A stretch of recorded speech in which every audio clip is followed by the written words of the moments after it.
नमस्कार, ज्योतिष परिपूर्ण किचनमध्ये आपलं खूप खूप स्वागत. आज आपण गुलाबाचे चिरोटे बनवणार आहोत. म्हणजे अशा प्रकारचे चिरोटे बनवणार आहोत की जे दिसताना गुलाबासारखे दिसतात. म्हणजे ताटामध्ये ठेवलेले चिरोटे हे ताटामध्ये गुलाब ठेवल्यासारखेच दिसतात. तर या प्रकारचे चिरोटे आपण दिवाळीमध्ये सुद्धा बनवू शकतो किंवा गौरी गणपतीच्या डेकोरेशनमध्ये सुद्धा आपण बनवू शकतो. तर चला रेसिपीला सुरुवात करूया. पहिल्यांदा आपण 2 कप एवढा मैदा घ्यायचा आहे. तर मैदा आपण चाळून घ्यायचा आहे. मैदा चाळून घेतला की त्याला हलकेपणा येतो आणि चिरोटे एकदम खुसखुशीत होतात. तर त्यासाठी 2 कप मैदा पहिल्यांदा आपण चाळून घ्यायचा आहे. आता यामध्ये आपण चवीसाठी थोडंसं मीठ घालायचं आहे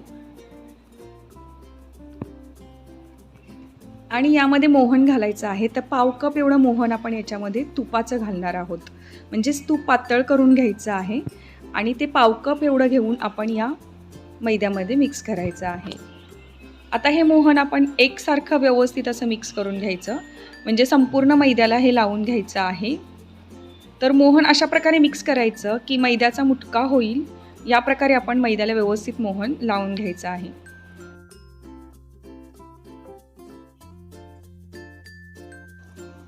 मोहन हे मैद्याला व्यवस्थित लागलं की अशा प्रकारे एक छानसा मुटका तयार होतो.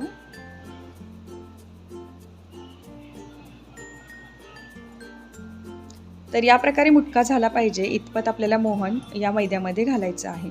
आता थंड पाण्याने आपण हा मैदा मळून घ्यायचा आहे. तर पुरीला ज्याप्रमाणे पीठ मळतो त्याचप्रमाणे आपण या मैद्यामध्ये थोडं थोडं पाणी घालून पीठ मळून घेणार आहोत. पाणी एकदम घालायचं नाही, थोडं थोडं करूनच पाणी घालायचं आणि घट्टसर गोळा आपण आता याचा करून घेणार आहोत.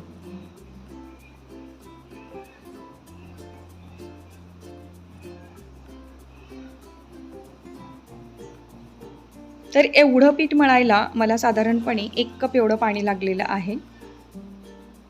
तर या प्रकारे पुरीला पीठ मळतो त्या पद्धतीने आपण हा मैदा आता मळून घेतलेला आहे. तर झाकून ठेवूया आणि याला 10 ते 15 मिनिटं आपण भिजवून घेऊया. तर मैदा भिजत आहे तोपर्यंत आपण आता साठ्याची तयारी करून घेऊया. तर साठा बनवण्यासाठी सुद्धा आपण पाव कप एवढं तूप घ्यायचं आहे. हे पातळ तूपच घ्यायचं आणि यामध्ये आपल्याला 2 चमचे एवढं कॉर्नफ्लॉवर मिक्स करायचं आहे. तर आपण कॉर्नफ्लॉवरपासून साठा तयार करत आहोत. तर 2 चमचे म्हणजेच 2 टेबलस्पून एवढा कॉर्नफ्लॉवर आपण तुपामध्ये मिक्स करून घ्यायचं आहे. तर रूम टेम्परेचरला आपलं तूप हे पातळच असतं. मैदा किंवा कॉर्नफ्लॉवर कोणतेही प्रकार आपण साठ्यासाठी वापरू शकतो. या ठिकाणी मी कॉर्नफ्लॉवर वापरलेला आहे. तर कॉर्नफ्लॉवर मिक्स केल्यानंतर थोड्या वेळाने हा साठा घट्ट येऊ शकतो. तर पहा आपला साठा आता तयार आहे. तो आत्ता एवढा पातळ आहे पण थोड्या वेळाने तो घट्ट येतो कारण तूप आळतं. तर आता आपला साठासुद्धा तयार झाला आहे. बाजूला ठेवूया आणि आपलं पीठ कितपत भिजलं आहे ते पाहूया. तर पीठ छान भिजलं आहे. परत एकदा मळून घ्यायचं आहे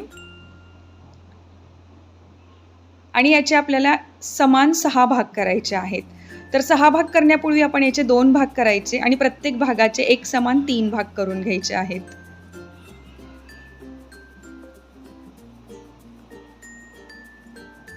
तर या प्रकारे आपले एकसारख्या आकाराचे असे 6 भाग करून झालेले आहेत.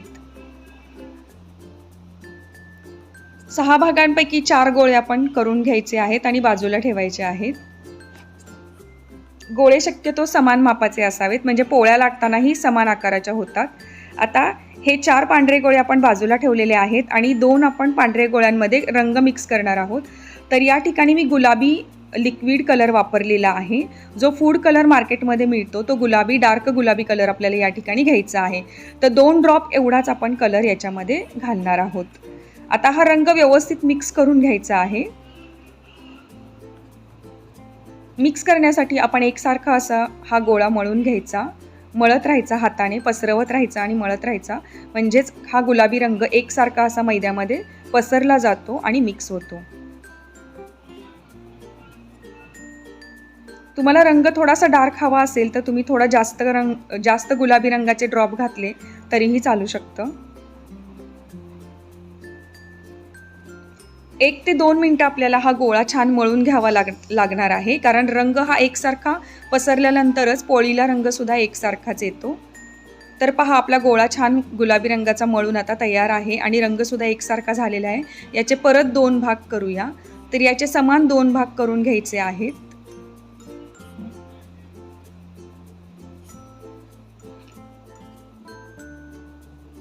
तर आपण पहिल्यांदा गुलाबी रंगाच्याच पोळ्या लाटून घेणार आहोत. त्यासाठी पोळपाटावर किंवा बोर्डवरती पहिला गुलाबी रंगाचा गोळा घ्यायचा आहे आणि याची पातळ पोळी लाटून घ्यायची आहे.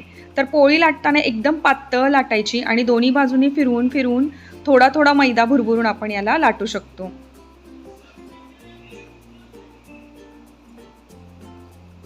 पोळी जितकी आपण पातळ लाटतो तितकेच आपल्या चिरोट्याला पदरही चांगले पातळ सुटतात, म्हणजेच नाजूक असे पदर सुटतात. त्यासाठी आपण पोळी लाटताना एकसारखी सर्व बाजूनी लाटून घ्यायची आहे आणि एकदम पातळ अशी लाटून घ्यायची आहे.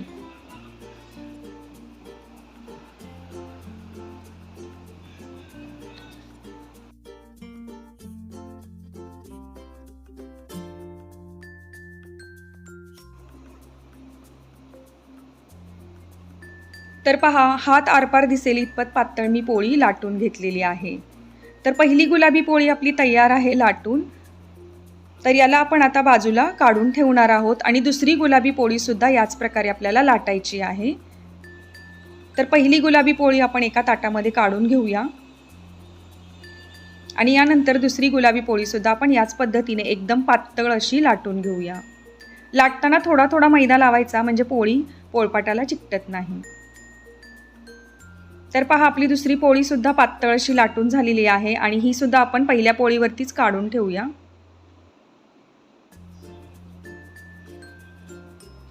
तुम्ही गुलाबी रंगाच्या ऐवजी लाल रंगाचे चिरोटे बनवणार असाल तरी लाल रंग वापरला तरीही चालू शकतो. तर आता याच प्रकारे आपण पांढऱ्या पोळ्या सुद्धा 4 लाटून घ्यायच्या आहेत. जे 4 गोळे आपण आधी काढून ठेवले होते त्या 4 गोळ्यांचे आपण 4 पांढऱ्या पोळ्या लाटून घेणार आहोत. तर या पोळ्या लाटताना सुद्धा एकदम पातळ लाटायच्या आहेत आणि पोळ्या लाटताना आपण थोडा थोडा मैदा लावूनच याला लाटायचं आहे. तर पहा आपली पांढरी पोळी लाटून झालेली आहे आणि सर्व बाजूनी आपण एकसारखी याला लाटून घेतली आहे. तर आता आपण याला काढून घेऊया. पोळीच्या आरपार आपला हात दिसत आहे इतपत पातळ आपल्याला पोळी लाटून घ्यायची आहे आणि उरलेल्या पोळ्या सुद्धा याच पद्धतीने एकदम पातळ अशा लाटून घेऊया. तर पहा आपल्या 4 पांढऱ्या पोळ्या तयार आहेत. एकदम पातळ अशा लाटून आपण एकावर एक ठेवून दिलेल्या आहेत. तर ह्या 4 पांढऱ्या पोळ्या आणि सुरुवातीला आपण ज्या गुलाबी 2 पोळ्या लाटून ठेवल्या होत्या यापासूनच आपण आता चिरोट्यांचे रोल बनवणार आहोत. तर साठा पहा या प्रकारे घट्ट झालेला आहे, म्हणजे आपण सुरुवातीला जेवढा पातळ साठा करून ठेवला होता तोच रूम टेम्परेचरला घट्ट झालेला आहे. तर आपण लेअर करताना पहिल्यांदा पांढरी पोळी पोळपाटावर घ्यायची आहे. यावरती 1 चमचा एवढा साठा घ्यायचा आणि हाताने एकसारखा पसरवून आपण पूर्ण पोळीला लावून घ्यायचा आहे.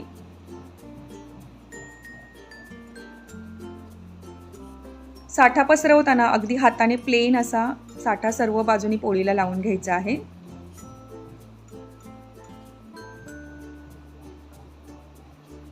तर साठा लावल्यामुळेच आपल्या चिरोट्याला छान असे पदर सुटतात आणि एक एक पदर वेगळा होतो. आता दुसरी पांढरी पोळी यावर घालायची आहे.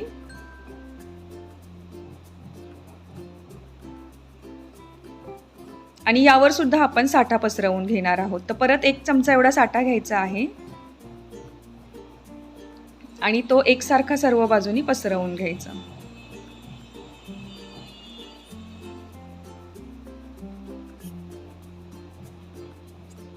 आपल्या 2 पोळ्या आता लावून झालेल्या आहेत. यावर आपण तिसरी पोळी गुलाबी रंगाची घालायची आहे. तर या प्रकारे व्यवस्थित अशी पोळी पसरवून घ्यायची आणि यावरती परत आपण आता साठा लावून घेणार आहोत. अर्धा ते पाऊण चमचा साठा आपण प्रत्येक वेळी लेअरमध्ये लावणार आहोत.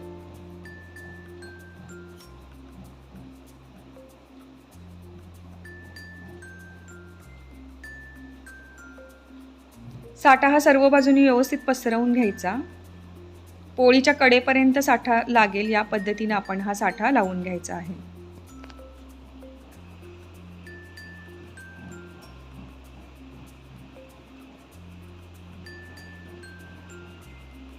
आता आपण याची गोल अशी उरळी करणार आहोत, म्हणजेच आपण याला रोल बनवून घ्यायचा आहे. तर सर्व बाजूनी दाबत दाबतच आपण याचा रोल बनवून घ्यायचा आहे. म्हणजे सर्व लेयर्स हे एकसारखे बसले जातात आणि रोल आपला घट्ट असा तयार होतो.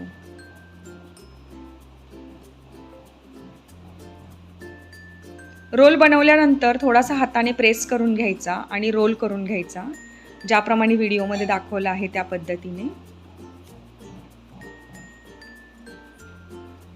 आणि आता आपण हा रोल कट करून घ्यायचा आहे. कट करण्यापूर्वी थोडासा दाबून घ्यायचा आणि अर्धा इंचाच्या अंतरावरती आपण याला कट देणार आहोत.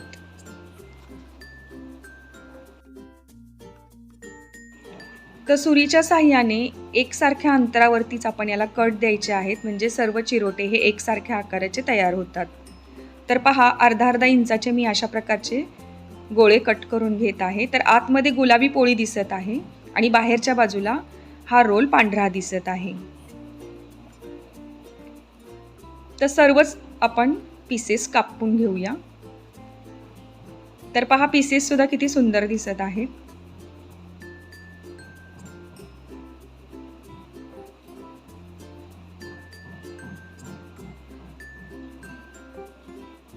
एका रोलमध्ये साधारणपणे 11 ते 12 पीसेस होऊन जातात. तर आता आपण हे पीसेस बाजूला काढून ठेवूया आणि दुसरा रोल सुद्धा आपण याच प्रकारे करून घ्यायचा आहे.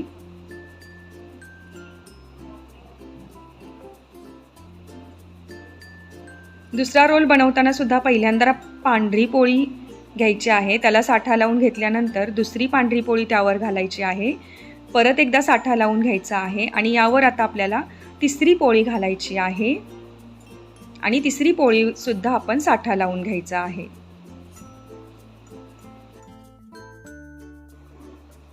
या पद्धतीने आपण 3 पोळ्या एकावर एक अशा ठेवून घेतलेल्या आहेत आणि साठा सुद्धा आपला संपूर्ण यूज झालेला आहे. आता परत ह्याचा आपण रोल बनवून घेऊया. तर रोल बनवताना घट्ट असा हाताने दाबत दाबतच रोल बनवून घ्यायचा आहे. तर रोल घट्ट बनवला की चिरोटे लाटताना सुटत नाही. आता आपण याचे एकसारख्या आकाराचे असे पीसेस कट करून घ्यायचे आहेत.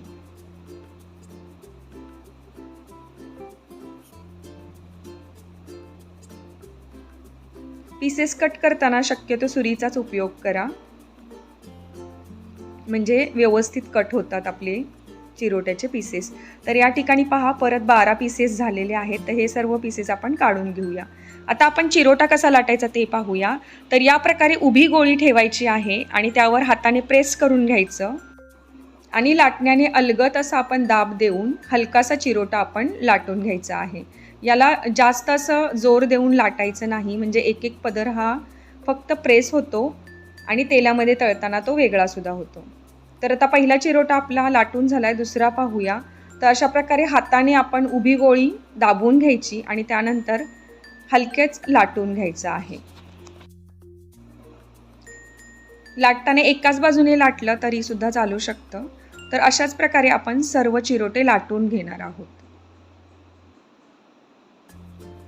एकसारख्या आकाराच्या गोळ्या केल्या की चिरोटे सुद्धा एकसारख्याच आकाराचे होतात. तर पहा, आपले सर्व चिरोटे लाटून झालेले आहेत. आता आपण चिरोटे तळून घ्यायचे आहेत. तर तळण्यासाठी आता आपण तेल गरम करायला ठेवूया. तेल हे गरम करून घ्यायचं. त्यानंतर आपण गॅस हा मीडियम करून एक एक चिरोटा आपण सोडून यामध्ये तळून घ्यायचा आहे. तर चिरोटा सोडल्यानंतर यावर हलक्या हाताने आपण तेल उडवत राहायचं, म्हणजे तेल उडवल्यानंतर या चिरोट्यातला एक एक पदर हा वेगळा होतो. आणि चिरोटा तळताना शक्यतो मीडियम गॅस ठेवूनच तळायचा आहे. एकदम हाय फ्लेमवरती गॅस ठेवायचा नाही, म्हणजे चिरोट्याला पदर एकसारखे छान सुटतात आणि याला रंगसुद्धा छान येतो. तर पहा, आपल्या चिरोट्याचे लेयर्स कसे सुटलेले आहेत आणि त्याला हलकासा तांबूस रंगसुद्धा आलेला आहे. तर या प्रकारे आपला आता पहिला चिरोटा हा व्यवस्थित तळला गेलेला आहे. दोन्ही बाजूनी आपण याला व्यवस्थित तळून घ्यायचं आहे. तळताना नक्की तेल उडवायचं. तर पहा, पहिला चिरोटा आपला तळून झाला आहे आणि आपण याला आता एका प्लेटमध्ये काढून घेऊया.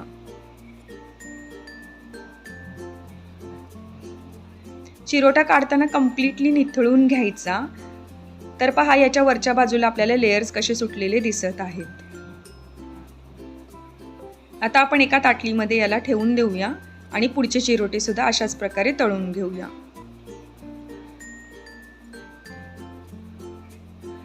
चिरोटा तळताना अगदी गॅस आपण लो करून ठेवायचा.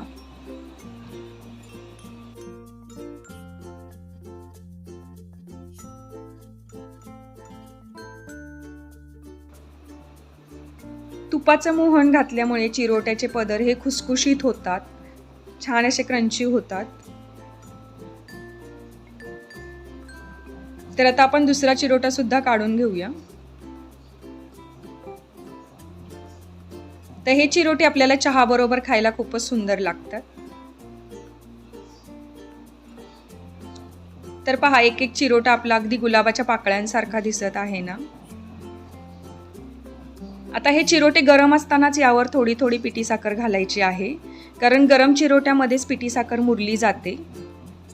तुम्ही चहा बरोबर स्नॅक म्हणून देणार असाल तर याला पिठी साखर नाही घातली तरी सुद्धा चालू शकते, पण आपल्याला चिरोटे हे गोडच आवडतात, त्यामुळे आपण थोडासा साखरेचा उपयोग याच्यामध्ये करायचा आहे. तर दोन्ही बाजूनी साखर लागेल यासाठी आपण परत चिरोटे उलटवून घ्यायचे आणि दुसऱ्या बाजूनी सुद्धा थोडीशी साखर पेरायची आहे.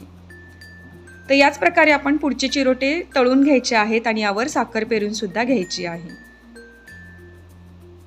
तर ज्यावेळी चिरोटे आपण तळायला सुरुवात करतो त्यावेळी चिरोट्यातलं तूप हे तेलामध्ये उतरायला सुरुवात होते आणि तेल थोडंसं तुपट दिसायला सुरुवात होते. तुम्ही व्हिडिओमध्ये बघू शकताय.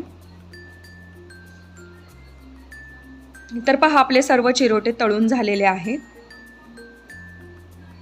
तर या प्रकारे आपण एकावर एक लेयर ठेवलेला आहे चिरोट्यांचा आणि यावर पिठी साखर पेरलेली आहे.